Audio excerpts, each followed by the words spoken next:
Petite réflexion sur Rosh Hashanah, où on a une compréhension par trois. Comment par trois? Vous avez la sonnerie du shofar, qui est une sonnerie qui est en trois moments. Il y a un son simple, continu, il y a un son saccadé, on va revenir là-dessus, et puis après il y a un son simple. C'est ça à la base, on doit entendre tekiya, teruah, tekiya. Seulement, il y a une problématique, c'est quoi la teruah dans la Torah? Est-ce que c'est ce que nous on appelle shevarim, trois sons brisés, ou ce que nous on appelle la teruah, qui sont à peu près 9 kochot, on dit, 9 pulsations, ou est-ce que c'est les deux en même temps? Donc en fait, il y a trois possibilités. Soit c'est ce que nous on appelle shevarim, un son on va dire en 3 temps, soit un son en 9 temps, soit en 18, c'est-à-dire en fait 3 fois 3 et 1 de 9. Donc c'est toujours par 3, avec donc une introduction, une conclusion et le milieu qui lui est aussi par 3. Et on doit entendre 3 fois la teruah qui est donc encadrée d'une tekiya avant, d'une tekiya après.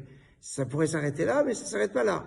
La prière elle-même, la prière Moussaf, c'est-à-dire la prière additionnelle, qui est la prière spécifique qu'on fait à Rosh Hashanah. Donc, il y a la prière qu'on fait le soir, le matin et à Mincha, bon, avec une introduction, une partie médiane et une conclusion.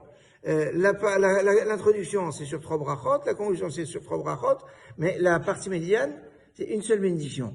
Maintenant, dans le jour de Rosh Hashanah, le jour de Moussaf, la partie médiane, elle-même, elle est aussi en 3 parties, 3 bénédictions.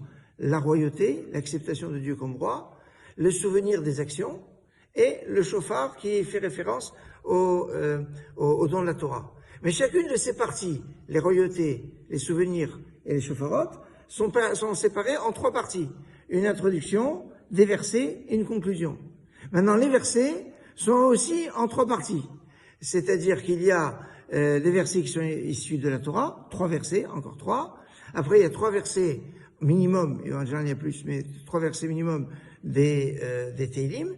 Et après, 3 versets, voire plus, mais minimum 3 des prophètes. Et après, pour ne pas s'arrêter sur 9, on a un 10e verset qui est repris de la Torah. Donc on voit que tout fonctionne sur ce principe de 3, parce que quelque part, le jour de Rosh Hashanah, c'est le jour du jugement. Or, on doit bien retenir un point qui est en 3 temps. C'est quoi? Utshuva, utfila, utzedaka, ma'avirin et roi agezera. La teshuva, le repentir, la tefila, la prière, et la tzedaka, la bienfaisance, c'est ce qui enlève les mauvais décrets. Et donc, c'est en ces trois temps qu'il y a cette dimension, et on retrouve on pourra encore développer à loisir ce point-là, de cette dimension du 3 par rapport à Rosh Hashanah. Excellente journée.